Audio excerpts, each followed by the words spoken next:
We're PhD students. Also, we're with the doctoral program for. He said, "Wow, the docs are gonna get me." At Cardinal Stritch University, and we are addressing an issue about race. So we are the group that is responsible for any experiences that you may or may not have with racism. Whoa. And so, being that you're running for mayor, and we're in a pretty divided state, and Milwaukee is pretty divided also. So we wanted to ask you just a few questions of racism, and the first one being, have you ever experienced in your childhood or even now racism that was directly impacting for you? Are we saying just Milwaukee area or just? Period, racism. Absolutely, absolutely, yes. Absolutely, yes. And would you mind just elaborating on what was the experience like and what was the nature of the racism that you experienced? Yeah. Well, I had a couple of them that just come to mind quickly. One in the Milwaukee area, it was me hanging out with my white friend. You know, this is when Brett Favre was the quarterback of the Packers, and he used to be the quarterback. I was a wide receiver. You know, and I went to see his older brother. You know, we were both young kids, and he said, "You're with this hoodlum. What is he doing?" And I didn't even know what hoodlum is at the time. Like hoodlum. Like, what does that mean? But, you know, I not Googled it, but I looked it up. Right. And when I recognized what he was really saying, I felt really, really bad. And, you know, that, I don't want to say that changed me, but it shaped me quite a bit. Another instance was even more blatant. I had moved to Columbus, Georgia to go to college. And we were driving, we had our car, it was filled with a bunch of stuff. And I guess we were in a part of the community that, you know, wasn't urban, it wasn't black, whatever. And they just said, niggers, like just literally as we're going to our dorm. And, you know, I could kind of laugh about it now, but at the time I was so infuriated. And I think about all those all the time. It's tough because I worked at Northwestern Mutual for a handful of years, and you still think about those few moments. I mean, you know, I feel like most people aren't racist, but I always think about that small time or that small percentage of time where I felt like people were. So, you know, I actually think about those 2 times specifically quite a bit.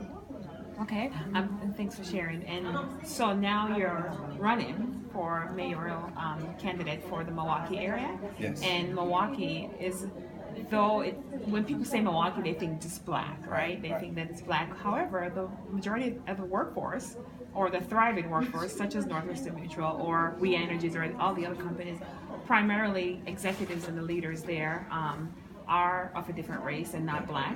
And so being a black man now that is running for a mayoral candidate against a current white male, what is your stance on that? Like, what do you think that it's time that Milwaukee embrace a different color? I think so. Okay. I think so. Because we're city of neighborhoods. We are so diverse. You mentioned we have white people, but, you know, it's culturally based, like Polish, German, African American, Latino, Hmong, American Indian, you know. But we haven't had a level of connection. You know, we've all migrated to the city at different times. You know, Germans, Polish, some of the first, African Americans, Latinos, some of the last Hmong. But no, we haven't done anything together. And I think we've done decision making on the city level the same way. It's been segregated. And I do think it's time now. And I think Baird is a good person, so I don't want to make it seem like he's a bad guy. He's a good guy. But I think the problems that Milwaukee has, where you talk about breaking down the barriers of segregation, I personally think it has to be someone who understands the problems of that time, of that era. You know, I think for me being a millennial, me being African American, I think I totally understand the cross section of where Milwaukee is right now. You know, the average age of our city is in their 30s. So it's a city really bustling, you know, we have different communities, but we interact only alone. But I do see, as I canvass with other communities, like for example, Latinos, they're very anxious to feel included. And even the other mayoral candidates, even in 2015, 2016, they still campaign, and this is my opinion, very segregated. You know, Donovan, he'll be 90% on the south side. You'll see Joe Davis, he'll be, you know, on the north side. But nobody's tailoring to these other communities. I think I'm the only candidate that is really about bringing everyone together, not just our downtown business community, but our uptown, our young people that are growing up and that feel frustrated, along with the older generation that's been here already, that's still frustrated. So as a city, Milwaukee is very segregated. It's very segregated. And how do we move past the things that divide us and come together and work on the things that can bring us together. That seems to always be eluded. You're right, and I think it starts with getting back to the simple things. Like, you know, no matter what ethnicity you come from, every neighborhood, they want to feel safe. Crime is far and away the biggest issue in our city. It doesn't matter really even how old you are, because I'll go to schools and then the young people will tell me they don't want to go outside. They don't want to go outside because their neighbor's house got shot at or they heard gunshots. Some of them even lose their friends, young people. So I really feel like this is a different era.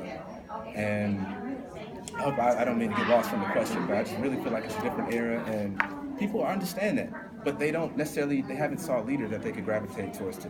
And that's why I'm really trying to emerge at this point. What advice would you give to young people who are experiencing racism or people in general who witness racism happening? Don't let it scare you to your core. You know, it did that to me for a few years. Just racism. Like, nobody threatened my life or anything, but all they did was call me a nigger or just, you know, mention my ethnicity, and it scared me to my core. I was scared of being my greatest self because I would be looked at as a young black man, you know, and I think if they can, you know, take the experience for what it is, internalize it, understand it, but don't let it get you to your core to where it blocks your potential. And it almost happened to me, I'll be honest. And in my community, I've seen it happen quite a bit. But if they can internalize that and just say, look, it's not, just don't bring it to your heart. It's a topical thing. It's based in ignorance. You know, just try to show people who you really are. And don't change because somebody told you that. You know, it's tough sometimes if you get called, you know, I'm just saying the word nigger. You know, it's easy to act more ignorant because that's what you're viewed as. But just continue to understand who you really are. And it's not an easy thing. I would argue that's just as important, and I went to Mesmer, as studying theology, as studying, you know, any other subject, math. It's just important to internalize race and understand what that means. You mentioned Mesmer because that was going to be my next question after my teammates. So you went to Mesmer, which, Jim, it's predominantly white, or no? That has shifted. It never was. Black. But it's Catholic. Mesmer is about 75% African American and about 20% Latino and 5% other. Okay, and what is that? Historically, it was primarily. Oh, well, it was. Mesmer was one of the first schools in Milwaukee that meaningfully integrated, even more so than public schools. Mesmer in the 60s is certainly unique amongst the Catholic schools, but also unique amongst public schools. Mesmer had a significant African American population in the 60s, so it wasn't just in the recent era that Mesmer had significant integration. So because my question was going to be, do you believe that? Well, now that I know that it's about 75%, but when you went, there are whites and stuff. Do you believe attending Mesmer gave you a different perspective on race than if you would have been like an inner city, you know, MPS school, or even one of the suburban schools, either to the choice program or because you resided there? I will say that I think, especially now that I'm, you know, getting into politics, I think it's made me a very strong candidate because what Mesmer was, and it probably still is, it's a mix, you know? You got people that come from me. I came from a public school. I went to John Marshall my first year. Then I transferred to Mesmer. So, and then you got people from different communities that come to Mesmer, but, you know, they were mostly African American, Latino, some white people. But there was a sense of community at the school. And now, especially as Jim mentions it, it's very unique. It's different in the suburban school because you're in the urban community. So I understand the urban needs, especially, you know, when I get out of school at 3 o'clock and take the bus home. You know, from 7th to Capitol, you saw the urban needs, but you also see the greatness that the school is able to encapsulate, and I think that stuck with me. Like the character inside the school stuck with me. I mean, you know, Mesmer, just like any school, is not a perfect school. You know, it didn't necessarily address race head on, but it did give me a lot of character to understand many complex things. So I think that's what Mesmer did. So you would say then your educational system has some shaping towards your views on racism then, Yeah, okay. But I will say it's because I started off in public schools. Mesmer was my only, you know, if it's a non-public school, that was my only non-public school that I went to. Yeah. So that was, for me, that was like a private school experience almost. I mean, Central City guy, that was like private school to me. I didn't even know, to be honest. It's like a black private school, you know, so. Because in our school for our PhD program, I think we have 20 in our group, and I think it's five blacks and 15. But we talk about issues that it's a safe place to speak about issues that no one really wants to talk about, such as what we're doing right now. Oh, yeah. So because we're really trying to get an understanding and really trying to serve. So it does shape your school entity and where you're getting that education. It does somewhat shape. I will say that, but personally, and I didn't see a lot of minority teachers in the classroom. Right. Yeah. I'm just now thinking about the effect that it had. I don't really know until I think about it now the effect that it had. But I'll say it still was a great thing for me. But I just questioned what the impact of minority teachers would have been if I had more. Yeah, a huge challenge. Concordia has actually got a unique program now that Mesmer and public schools are a part of to develop more and retain more minority teachers in Milwaukee. But it's, No, that's a good point. Yeah, it's a very good point. months to 4 years Can I jump in on that? Sure, yeah. from my current job. Let's go back to the theme when you were with Alderman Davis in the forum. Economic. So Milwaukee has got significant upswing in construction line. Yes. It's exciting. I won't bore you with the details, but I've been studying the labor issues for years behind skilled trades and minorities and such. The biggest challenge in these projects is access for minority contractors, but also the trained labor supply. In Milwaukee, like many parts of the United States, especially Milwaukee, has terrible discrepancies in especially African American participation in skilled trades, contracting, construction industry. So, let me ask you to respond to this. The new Northwestern Musical Tower goes up, the new arena goes up, but there's still a tremendous disparity in those high-paying, skilled jobs in the African American community. So, and others, but primarily. So, talk about that and what your perception is, if you would, of that's the backdrop. As it relates to race. How does the dominant culture of white view African American labor force? And within the African American community, how is participation in construction labor and those trades viewed? Well, I think, construction is a big thing.